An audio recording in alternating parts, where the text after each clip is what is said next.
Hello and welcome to Learn with Indrjeet. This is a series of videos titled Code Like a Pro in Visual Studio 2022. In this series of videos, we will be learning about keyboard shortcuts to be used in Visual Studio so that we can code faster.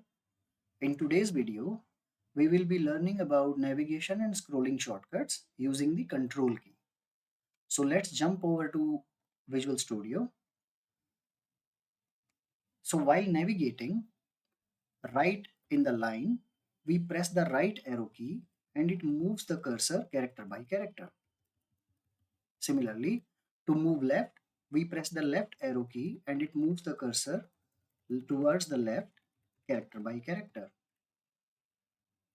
If we want to move upwards in a document, we press the up arrow key, and to move down, we press the down arrow key, like so.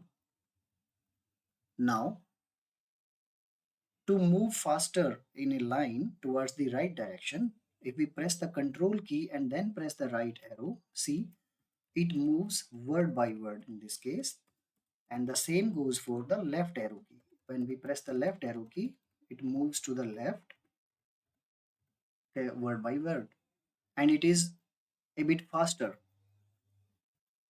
Now if we hold down the control key and press the up arrow, the document scrolls up. And similarly, if we press the down arrow key with control, it scrolls down, right? Now, to go to the very beginning of the document, we need to press the control plus home. And to go to the end of the document, we need to press control plus end. To go to a specific line, we need to press control G. Let's go to line number 40. And here we are on line number 40, right? Another amazing shortcut is with control plus close square bracket. So let me show you an example. It depends on the cursor position.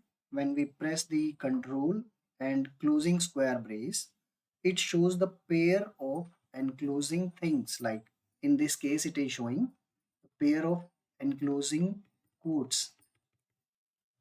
If we are here in this line and we press control plus closing square bracket, see, it shows the enclosing braces.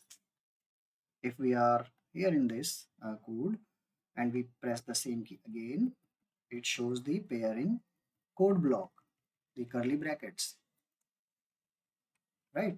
So we will be using these shortcuts in during selection of the code in some subsequent video, right? So please tell me in comments which shortcut did you like the most, and if you like the content of this video, please like, share and subscribe to my channel. Thank you very much for your time. Keep learning.